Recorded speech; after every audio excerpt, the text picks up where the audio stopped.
I'm 73 years old, and I'm about to tell you something that might upset you. Everything you think you know about getting older is completely wrong. And the worst part, the people who should be telling you this, your parents, your teachers, society, they're either lying to you or they don't know themselves. You see, I spent the first 50 years of my life believing the same lies you probably believe right now. I thought I had it all figured out. I had the career, the house, the respect of my peers. But at 52, something happened that shattered everything I thought I knew. And what I discovered in the 21 years since then has completely changed how I see life, death, and everything in between. But before I tell you what happened, I need you to understand something. The reason I'm making this video isn't to impress you or to make myself feel wise. I'm making this because I'm running out of time and there are things you need to hear before it's too late. Not for me, for you. At 52, I had what doctors call a cardiac event. That's a fancy way of saying my heart tried to kill me. I was in a meeting discussing quarterly projections when suddenly the room started spinning. The next thing I remember is waking up in a hospital bed with tubes coming out of my arms and my wife crying in the corner. The doctor said I was lucky. I had just come face to face with my own mortality and they called it luck. But you know what? They were right. Because lying in that hospital bed with nothing to do but think, I realized something terrifying. I had been living my entire life on autopilot. I wasn't really alive, I was just going through the motions, checking boxes, trying to meet everyone else's expectations. And here's the part that haunts me to this day. If I had died that day, if my heart had stopped permanently, what would I have left behind? A nice house? A retirement account? A collection of achievements that nobody would remember in 5 years? Let me tell you the biggest lie you're probably telling yourself right now. I have time. I'll do that later. When I'm older, I'll finally live the life I want. I see young people in their 20s, 30s, even 40s, and they're all saying the same thing. When I make more money, then I'll be happy. When I get that promotion, then I'll relax. When the kids are grown, then I'll travel. When I retire, then I'll finally do what I love. Let me save you 50 years of regret with one simple truth. That day never comes. You know why? Because the goalposts keep moving. You get the promotion and suddenly you need the next one. You make more money and suddenly you need more money. You're always chasing something just out of reach, and before you know it, you're 70 years old, wondering where your life went. I did this. I spent 30 years climbing a ladder, only to realize when I got to the top that it was leaning against the wrong wall, and you can't climb back down and start over. Time doesn't work that way. Here's something nobody tells you when you're young. Success is a terrible goal. And I say this as someone who achieved everything I set out to achieve. I made partner at my firm, I bought the house, I had the respect of my colleagues. And you know what? None of it mattered. You achieve your goal, and for about 48 hours, you feel amazing. Then the feeling fades. You're back to baseline. Now you need a new goal, a bigger achievement, more validation. It's a hamster wheel. I had a friend who died 3 years ago at 68, worked 70-hour weeks his entire life, built a multi-million-dollar business, never took a real vacation, kept saying he'd slow down next year. Next year came and he had a stroke. At his funeral, his son said, "My father was a successful man, but I barely knew him." Is that the legacy you want? Your regrets won't be about the things you did wrong. They'll be about the things you didn't do at all. I don't lie awake at night thinking about failed business deals. Those don't matter. You know what keeps me up? The trip to Japan I never took because I was too busy. The relationship with my brother that I let deteriorate. The book I always wanted to write but never started. The time I didn't spend with my kids because I was working late.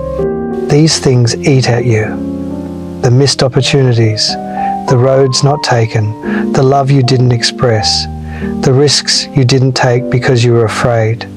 The people you love, your parents, your siblings, your close friends, you think you have unlimited time with them. You don't. And one day, that time will run out. My father died when I was 45. We had a complicated relationship, and I was always too busy to really work on it. I kept thinking we'd have time to talk when I was less busy. We never got that chance. Heart attack, gone within hours. And you know my biggest regret? All the Sundays I didn't call him. All the times I was too tired to drive over for dinner. All the little moments I let slip away. There won't always be more. After my heart attack, I made big changes. Stepped back from work. Started saying no to things that didn't matter. Started saying yes to things I had put off for decades. In these last 21 years, I've learned more about life than I did in the previous 52. What matters is embarrassingly simple. Time with people you love. Work that feels meaningful to you. Experiencing things, not owning things. Creating memories. Being present. I know it sounds simple. When I was your age, I would have rolled my eyes. Sure, but I have bills to pay. And yes, you do. I'm not saying quit your job. I'm saying don't sacrifice what matters for what doesn't. Here's a question I want you to ask yourself, and I want you to answer it honestly. If you died tomorrow, would you be satisfied with the life you've lived so far? Not would people be impressed by your eulogy, not did you achieve enough, just would you be satisfied? If the answer is no, then what are you waiting for? What are you doing with your time that's so important that you're willing to gamble your one precious life on it? I'm 73 years old. I've been lucky enough to have good health since that heart attack. But every morning when I wake up, I'm aware that I'm on borrowed time. We all are, really. But most young people don't realize this. They think they're invincible. They think they have forever. You don't. I have grandchildren, 3 of them.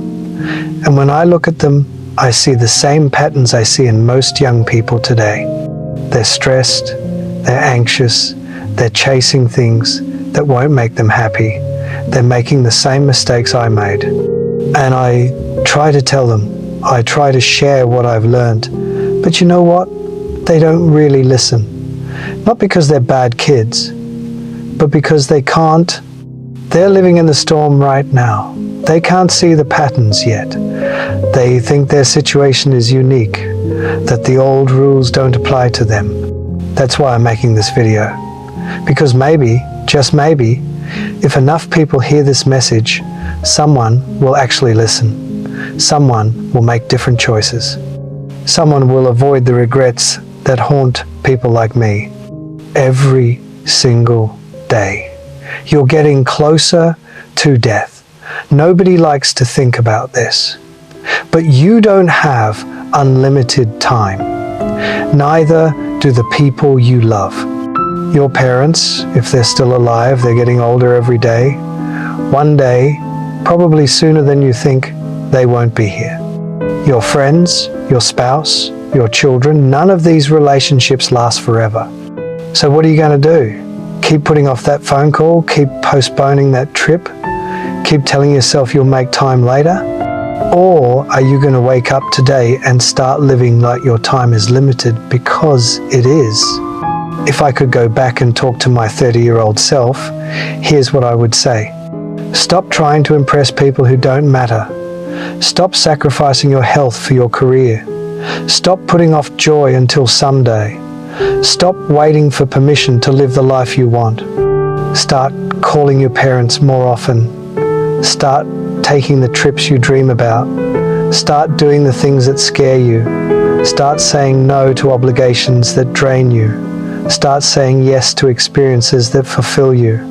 And most importantly, start now.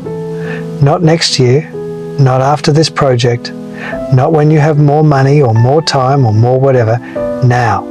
Because I promise you, the perfect time will never come. Life will always be messy and complicated and full of reasons to wait. But if you wait, you'll wake up one day and realize you waited your entire life away. I'm 73. If I'm lucky, maybe 10 or 15 more years. Maybe 20 if blessed. Probably less. And I'm okay with that. Because these last 21 years have been the richest of my life. Not because I made more money. Because I finally started living intentionally, appreciating every day, prioritizing what matters. I've traveled to places I always wanted to see, deepened relationships with my children and grandchildren, pursued hobbies I put off, forgiven people I held grudges against, said I love you countless times. I'm happier now, at 73, with less time ahead than I was at 30 when I thought I had all the time in the world. That's the irony. When you understand time is limited, you start to actually live. You stop wasting it. You stop postponing joy. You start creating the right time. You have a choice. Right now, today. Keep living the way you're living, chasing success, putting off happiness, telling yourself you'll make time later. Or wake up. Realize time is running out faster than you think, and the life you're waiting to live needs to start now. I can't make this choice for you, but I can tell you, you don't want to be 73, looking back, wishing you made different choices. Don't waste 52 years figuring this out. Learn from my mistakes. Live intentionally. Prioritize what matters. Stop waiting for someday. Someday is today. It always has been. If this resonates, share this video. Leave a comment. Tell me what you're going to do differently. Subscribe, because I have more truths to share and not much time left. The clock is ticking.